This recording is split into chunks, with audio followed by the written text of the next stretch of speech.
And for our final speaker today, we have Bill Hubbard. Bill runs the Southern Regional Extension Forester, which is a regional extension program, and it's unique in that it actually covers 13 states in the South, from Texas to Virginia, and supplies them with expertise in forestry. Bill's been doing this for quite a while. He also is the head of the CLN, so he's the director of that program. But most importantly, he is my boss. So let's give him our utmost attention. And with that, Bill, take it away. I'm going to take the title of my presentation literally, talk a little bit about forestry extension in general, and then migrate into what we've been doing in the climate change arena for the last several years. And I think webinar technology is fantastic. The only thing I don't see are looks on your faces for that nonverbal kind of communication that we desperately need in extension type workshops. And I really don't know who we have other than the panelists as far as attendees. So if you got a minute, it'd be awesome to put a few words in the chat box as to who we've got out there, and you know, so I can kind of tailor any kind of discussion that I can to you all, because I don't want to be telling you things you already know about extension and how we work. But I do think, especially in this arena, we can be extremely diligent about the content and the development of technologies and conducting some of the research. But if we don't really understand that delivery of that information to the farmer and forest owner and rancher and coastal resident and who have you, then I don't think I'm going out on a limb by saying it's all for naught. So I'm very excited about extension work. I have spent my whole career in it, and I just want to spend a few minutes telling you a little bit about extension and what we do. So with that, I'll get started. And so Dan did mention we operate a very unique office here in the southern region. It was created in 1979 by the extension directors, basically the agriculture deans at the 1862 land grants in the southern region. So those are the University of Georgia's, University of Florida's, Clemson, Virginia Tech, Texas A&M, all these.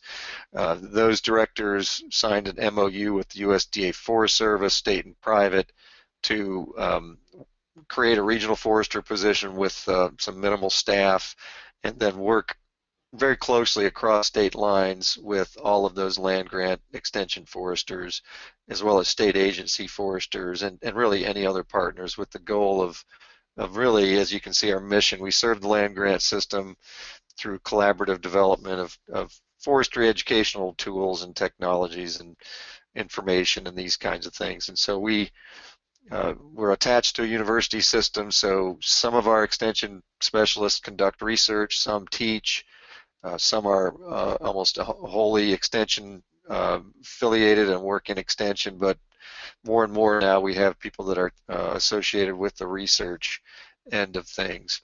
Another note, we do work very closely with the 1890s extension units as well, so we try to be as inclusive as we can. And we just today finished up what we call our regional unit leaders meeting, where we bring in each of the at least one participant from each of the states there. As you can see, hopefully you can find perhaps the university you went to school with or at, or people that you work closely with that went to one of these institutions and works even maybe with the university system. But we know that many federal agencies, such as the Forest Service, NRCS, FSA, they are all regionally structured federal national organizations that have regional infrastructures, and actually, we're talking about bricks and mortar as well as people. But the Extension Service, other than a small group at the federal level with the National Institute of Food and Agriculture, the Extension Service is a consortium of almost 100 land grants, as well as over 3,000 counties. And so that's that cooperative part of Cooperative Extension Service. And so I don't want to spend too much time on that, other than to say that this is a really critical partner for many working in climate change research, education, and outreach, that these players are pretty critical. So just a little bit more about what we do in the southern region. We are a very entrepreneurial shop, and so we try to get a seat at the table and find out where those major issues are and develop programs collaboratively with not just extension and land grant partners, but, as I say, everybody in the natural resources field, from researchers to educators to county foresters to private consulting foresters. And so we work in all these areas you see on the screen here: forest health and invasive species, restoration, urban, wildland fire. These are you would have to agree that many of these are critical issues, and we've been very fortunate to receive funding from various sources to work in these areas. By all means, these are not comprehensive and exhaustive, but they're pretty critical. And you can see a big one's the climate change and the biomass and bioenergy projects that many of you are involved in or know quite a bit about. So again, as I move into talking about Extension's unique role and what some of the things we do within the climate change education extension arena, you can look at Extension in today's model not just as a shotgun approach to conducting educational workshops. Sure, as some of the outreach, but the things that you see on a day-to-day basis might be a workshop, might be a fact sheet or other publication, might be a little video, maybe a website, but because of our association with the land grant university and with the basic and applied research that goes on at those institutions, we have to be more than that. We have to be involved in many aspects, and one of the ones I'm particularly excited about is applied research, and that is, you'll see in a minute, especially in climate science, really critical to know who your audiences are and what their needs are. So it's a who and a what. It's also very critical to conduct simple to exhaustive program evaluations, measuring the impact of our work. I know many of you in your careers have gotten that question of what is the value and impact of your work. Well, we get that more now than ever, and so there's some great applied research needs in those areas. Social network analysis. Many of my Forest Service friends are very interested in conducting social network analyses to see who are the key players out there, and how do we educate them, and then how do we see that information spread and flow and get into the various uses, especially with the previous presentation we heard. How do we get that into the critical thinkers out there, the early adopters and the innovators, so that that can start to be diffused across the landscape. So cool applied research going on within Extension today. The other ones, just kind of a plethora of development of technologies and tools and development arise from those needs assessments and other opportunities. But our shop does a lot of the website development and mobile applications, and getting more and more into GIS and decision support tools. We still work closely with a lot of different agencies to develop fact sheets and e-learning online kinds of programs, and then professional development is a big one. In other words, we realize that if we take numbers here from Dr. Brett Butler from the Forest Service, that there's 10,000 or 10 million forest landowners in the country, and even he has said there's probably more if you include spouses, because a lot of the early research has just included the primary owner of that land, but there's also a husband or a wife that needs to be educated. But if we're looking at between 10 and 20 million landowners, there's no way that we could reach all those individuals. So the best way is to create professional development programs and materials for the consulting foresters and state agency foresters and all sorts of different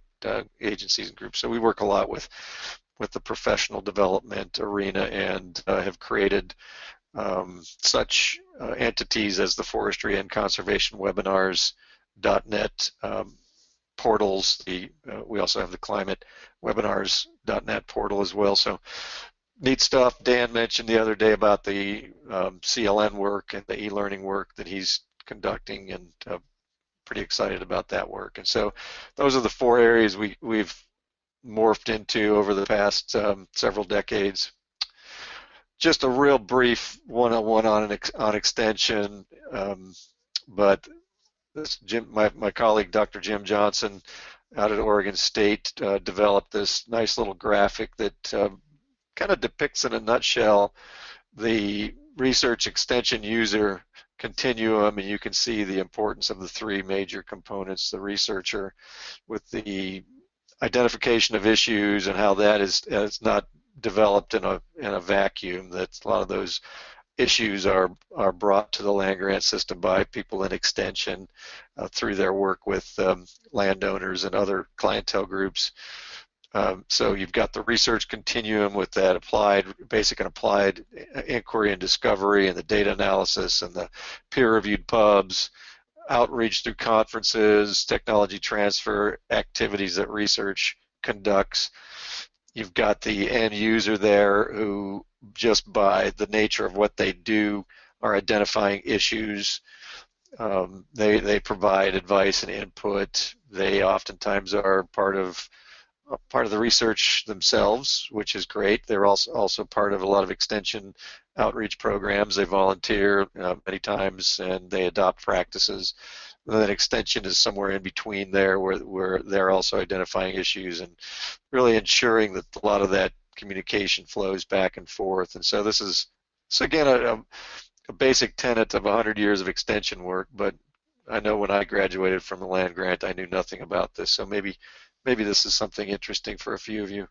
The other thing that many of you might be familiar with, and I won't spend a lot of time on, is the logic model. And so we do our very level best to work with this, but we are like many agencies that we oftentimes don't have the luxury of sitting down to create a very involved, detailed logic model. But none of us in extension really can argue with the fact that the more you spend on really understanding what your situation is and what your priorities are, what kinds of inputs you have, what you're trying to develop through the outputs, and then these short-term, medium-term, and long-term outputs, that whole model really seems to work. Putting it into practice, I'll be the first to admit that it's not a lot of fun, and it can be very difficult, but at least looking at your situation through the logic model is really, I think, an innovative way to look.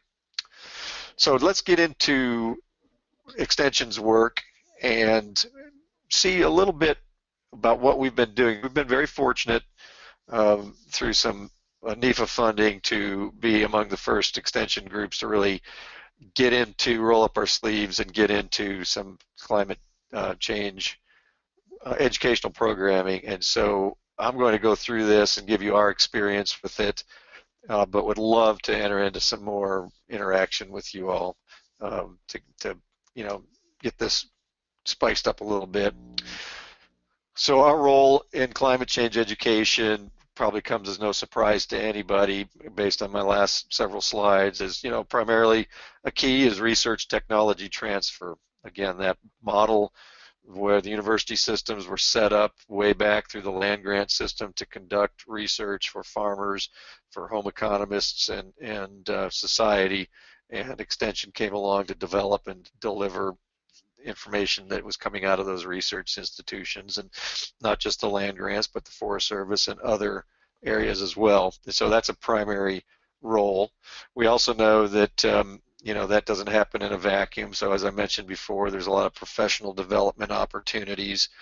Getting our extension agents and our state specialists and county agents up to speed on this is another critical role. Professional, public and private service providers, also another major audience, major role. Landowner education, and then, as I mentioned, project evaluation and impact. So those are just a few of our roles.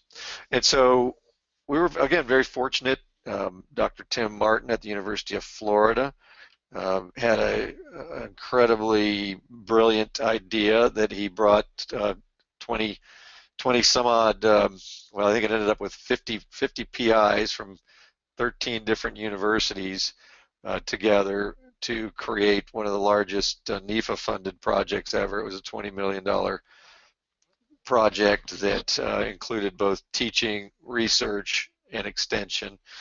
And it's affectionately known as Pine Map. I imagine that Pine Map might have been tossed around, that name, a little bit in the last day or so, but that stands for the Pine Integrated Network Education, Mitigation, and Adaptation Project.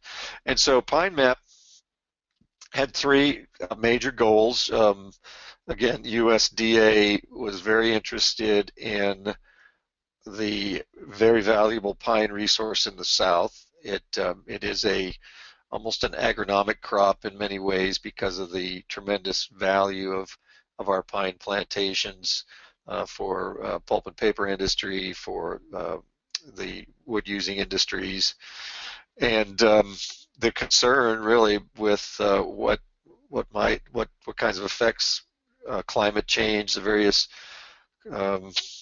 aspects of climate change might have on pine production and survival and health and these kinds of things. And so Tim led this group with three major goals. Some primary goals, adapt forest management approaches to increase the resilience and sustainability. When you look at the potential for increased carbon dioxide in the air and potentially some more exacerbated drought situations, and then also looking at what might happen in the future through modeling and looking at species migration and genetics and these kinds of things. So that was a big one, basically adaptation. A big one again was mitigation through carbon sequestration, and we all know the tremendous carbon sequestering powers of our forests and our high producing pine plantations. And again, look at through modeling and through other aspects, look at the increased carbon sequestration effects that we might see through bringing on new forests and by reforestation and afforestation. And what happens if we improve that health and productivity on carbon sequestration? And then what happens if we, in many parts of the South, look for longer rotations, partly due to the markets and the way the markets have slowed and the interest by landowners to keeping the trees on the stumps until their returns improve, but also wood and use strategies. And so we had a whole wood and use component of this project.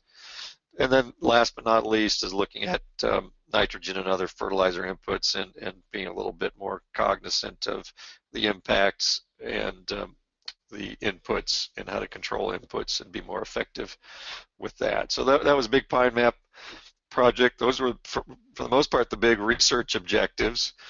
And we worked, again, across state lines. You can see the institutions that were involved, and the primary in green, the loblolly pine resource, the loblolly pine range. And so we really worked in about 10 states, including, believe it or not, Tennessee and Western North Carolina had a little bit of loblolly pine. So with extension, we've got to look at the various groups that we have typically worked with, and these can be grouped into about 6 different groups, as I mentioned before, left to right. Well, we'll go right to left: county extension agents and specialists.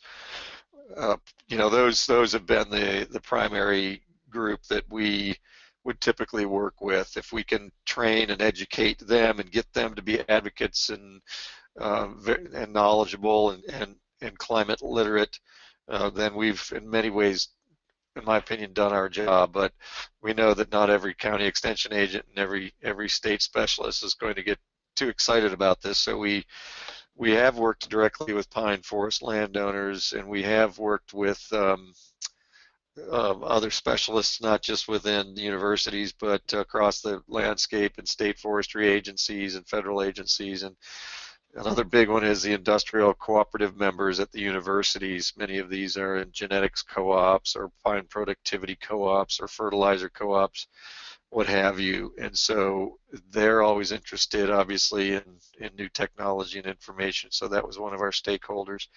And then all other natural resource professionals, that catch all of other county foresters and consulting foresters and non-cooperative industrial cooperative industry members, federal, national forest service professionals and others, and the non-traditional groups. We've had several great workshops where our 1890s colleagues on the project have organized meetings through North Carolina A&T, Alabama A&M, and Alcorn University.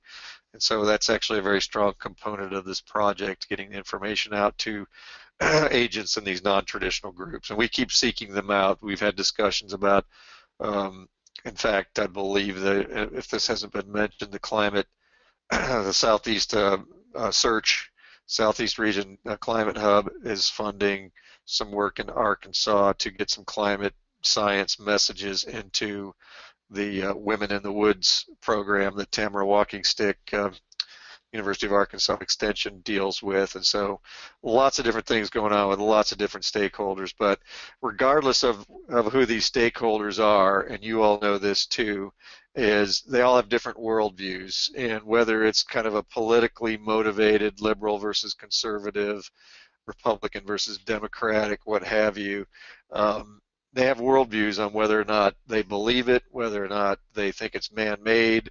And so we set out early on thinking, if we're going to do this right, we're given this fantastic opportunity to not only blend research with extension and outreach the way it should be done, rather than these silos that we've had for decades. Why don't we figure out, further segment these individuals based on how readily they are, or how ready they are to accept some information, some science coming out of projects like Pine Map and the USDA Forest Service and NRCS and FSA and other groups. And so what we did, we embarked on a needs assessment, and we decided to keep it fairly simple, even though we ended up collecting quite a bit of very interesting data, quite a lot of very interesting data on a lot more questions than sub-questions than what you see right here on the screen. But we've long heard that, and some of us have learned the hard way, that the best way to engage professionals, anybody, is to talk about their personal experiences, what they've witnessed, especially those that are in touch with the land, the farmers, the ranchers, forest landowners that are out in their woods, anybody working in coastal areas. What have they noticed in their lifetimes? What kinds of climate, we defined through the survey what climate is, what weather is. What have they noticed in their lifetimes that we can record for posterity? And you'll see those numbers.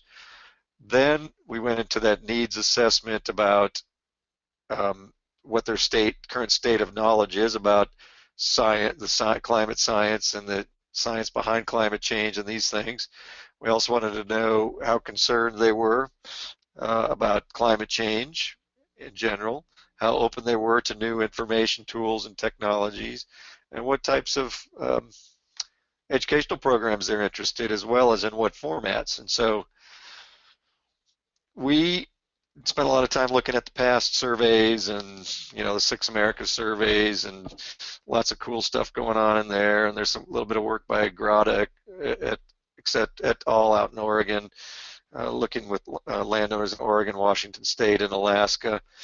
But we basically hired some students, and they spent hours on the internet, and we called in a bunch of favors, and we created a pretty exhaustive list of professional foresters in the southern region, and it was about 6,700 foresters in 13 states. So we didn't do a random sample; we did a complete sample and surveyed as many as we could. And I wouldn't know what percentage that is, but that's a pretty good percentage of foresters. We had all of SAF and state level associations provided us with information, and so we felt pretty good about that number. We used Dillman's tailored design method and had about a 21% response rate, which in and of itself is a good number, but we had 1,389 responses, which which would give us more than enough to be statistically comfortable with our results. And we also asked a lot of open-ended questions too. So we've got a ton of great comments in there, some that cannot be repeated online, some that got quite personal about why we would be asking these kinds of questions, and questioned our allegiance to forestry and wondered whether we were Al Gore disciples or not. And so we got it all from this one, but we were simply interested and tried not to play any sides on what people thought. So we had a lot of information, like I said, on personal observations, perceptions, beliefs, continuing education needs, and then this little right side of this slide just shows you a little example of how we ended up displaying that data, which I'll show you in a minute. But this one in particular was kind of cool. Survey results might be a little tough to read on your screen, but you can see how it's broken down by state. And we even had a couple of graduate students that took the state level data and compared some regional differences, because there was regional differences, and you can imagine there was probably a reason for that based on what people had seen weather-wise. But overall, we seem to have gotten a pretty good response from each state. A couple of basic survey results, pretty male-dominated results. This has surprised more than one group where we've presented this, because we thought we had more females in the field, and indeed we may, but the response rate was pretty dominated by males at 94%. Now the state-by-state response rate, it could be quite different. 68% had a bachelor's, at least a bachelor's, 23% had a master's, and then about close to 10% had obtained a degree of a PhD degree. Most of the respondents were either from a private forestry consulting business or from a state forestry agency, and that might mirror the general population of where our foresters are hired right now and where they're currently employed. But a pretty good number from private forest industry, and then from there it kind of drops off pretty dramatically. But we did get, as you can see, a pretty good response from most of the major employing sectors in the southern region.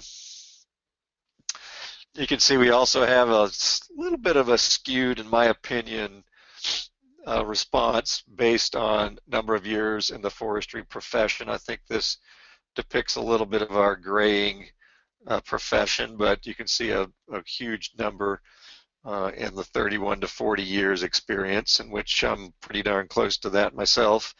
And then even a few out there with over 50 years experience in working in the forestry profession. So that's kind of cool that we got some electronic response. This was all email based, by the way, sorry if I didn't mention that, but electronic responses from some folks that had been in the field for many, many years. So pretty cool stuff. Okay, so what did they see out there? What were some of the things that that they noticed? And they, again, I'll be honest, some of this may or may not be the result of climate change, but I think it tells a good story. Invasive plant infestations, they have seen.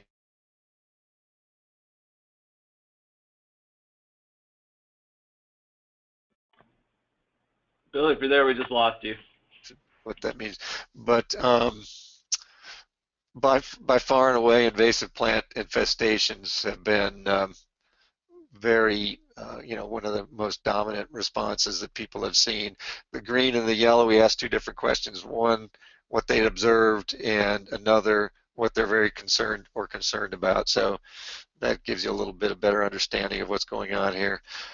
This survey was done a couple of years ago, but 2 years ago, 18 months ago, when we were coming out of a bit of a dry spell in the southern region, if we did the survey again, would we get dry periods and drought conditions as high up? I'm not sure, but they were supposed to look at in their careers. This wasn't a short-term question. This was, have you seen in your career longer dry periods and drought conditions? And so again, you can see that some of these people had been in the field 30, 40 years and felt that they'd seen warmer winters, hotter summers, and more extreme weather events. And so this tracks some of the concerns that we've all seen in the field, and thought this was very interesting. And so this kind of set the stage for some of the other questions that we asked.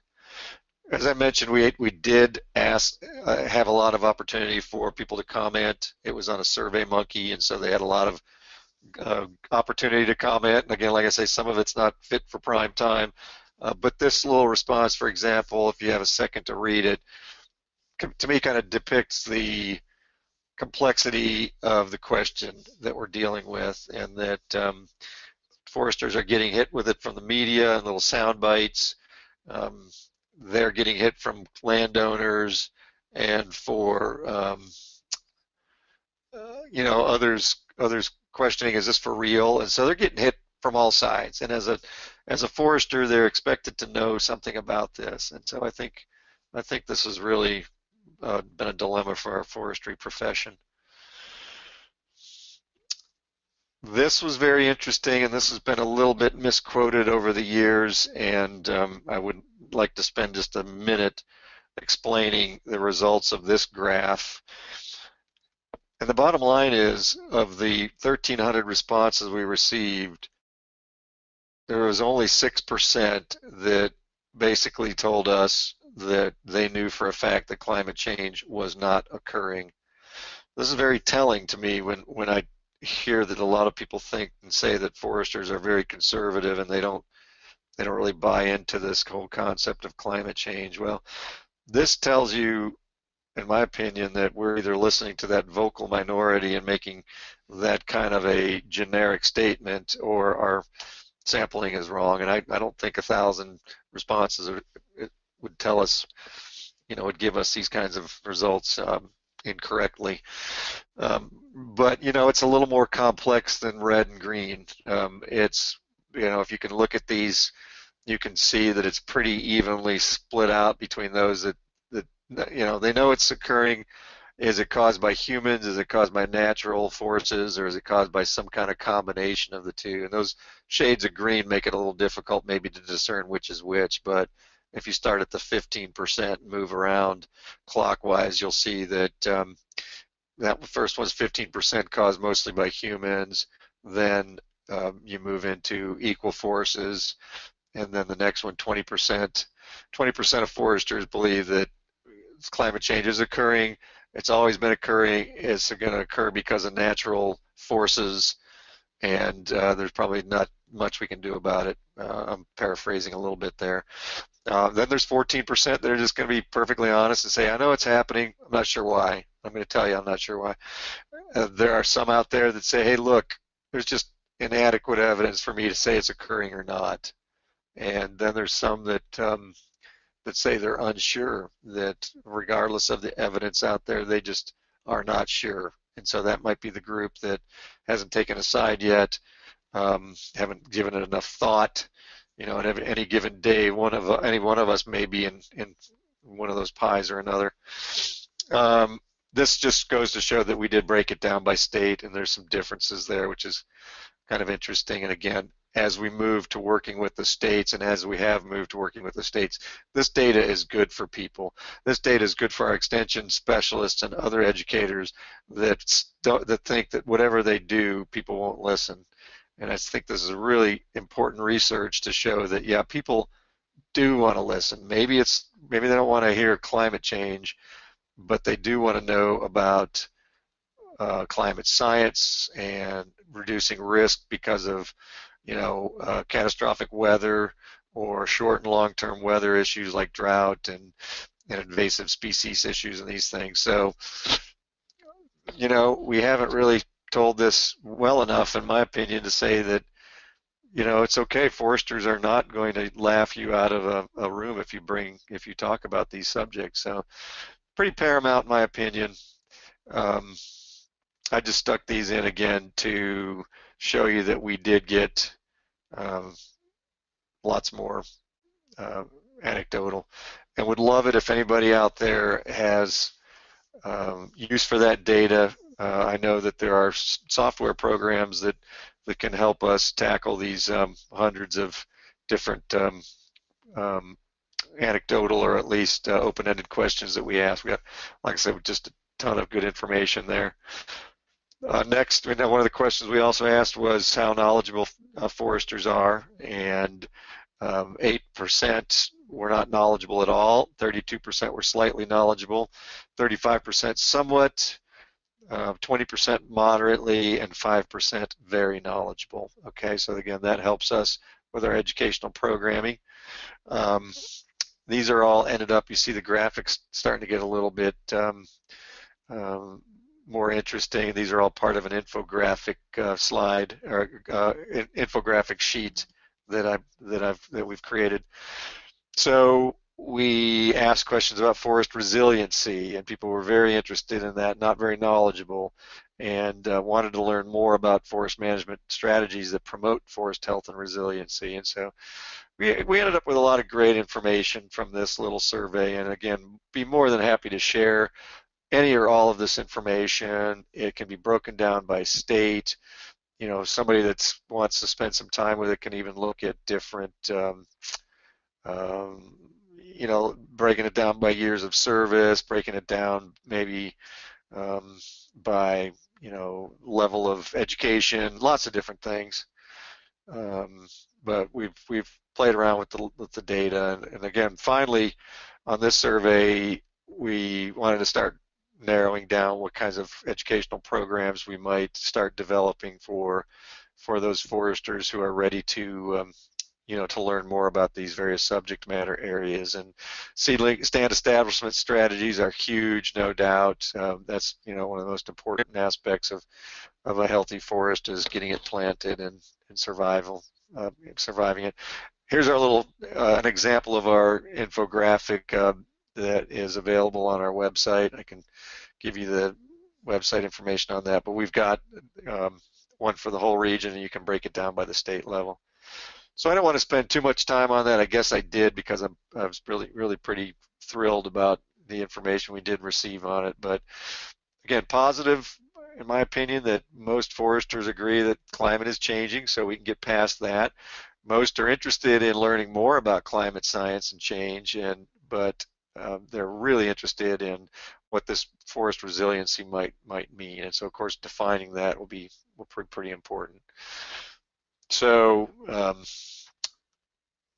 we're moving forward as a group of extension specialists and foresters into the educational component and extension and outreach component of the project, and we feel that we're making some good progress on that front. So we've got a lot of different other aspects. I don't want to take too long here because in case there are some good questions and comments, but other than the survey work that we've done, we have really moved out to try to get some of those early adopters, some of those people within extension especially, that want to work with us and you know, help us bring some of this information out into the field. And so we created, with the help of many individuals, a Southern Regional Extension Climate Academy, and invited extension agents and specialists from all our 13 states in the South. We conduct a Pine Map professional development webinar series online. Many of those are archived. We're developing workshops, fact sheets, and then a Pine Map decision support system, as well as other tools. Southern Regional Extension Climate Academy was held last September here in Athens, Georgia. We broke it down and invited agents from forests, crops, livestock, and coast in there. At 122, let's see, you don't need to know anything about that. Where's my Okay, so we wanted to focus on the fundamentals of climate science. It was a 3-day workshop, management options for improved resilience, focus on resources that are available, and that strategies they can use to begin conversations about climate. And so we had a good representation, 122 participants from 15 states. We had, again, sector-specific sessions with experts in the field.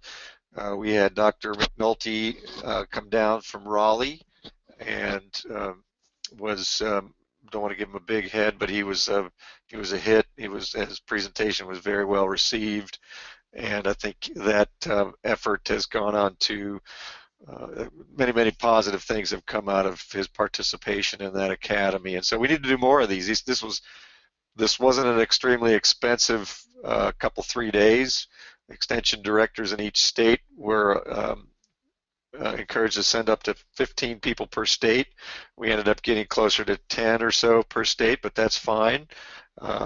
We really plan to move forward and keep that cohort together as we move forward. We've created a listserv.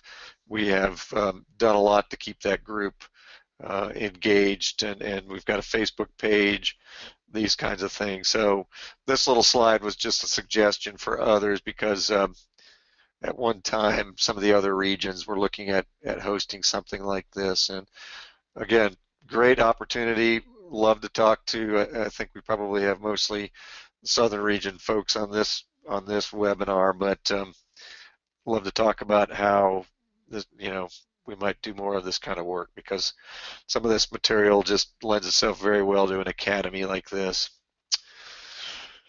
I'm going to wind down here, but I hope that if you are interested in learning more, I know you guys are probably all webinared out by this time, but we have a whole series of webinars online at forestrywebinars.net or climatewebinars.net, and you can do a search and find out more in certain areas of interest to you. And please don't hesitate to suggest topics. I know each and every one of the topics that we've heard over the last day and a half will be going into one or more of these webinar portals, and people will be able to get credit for it, and we'll be able to measure the impact of some of the work we're doing in that area. I mentioned the Pine Map work we're doing with the agents. Again, we've done some face-to-face work. We're trying to, this selling title on this is Growing Pines in Changing Times, and got some mileage out of that. The extension team is now creating a guidebook that will be broken down by 3 subregions: the Western Gulf coastal plain, the Southeast coastal plain, and then the Piedmont, and looking at traditional versus enhanced resiliency options based on some Pine Map results and recommendations. And so that's going through in kind of a recipe style framework, inclusive of, like I said, just a lot of results from the research results from the project. Here's just a little example of what we've got here. We've got the 3 regional versions, the key sections, the table of contents, and these kinds of things. So with that, I will stop.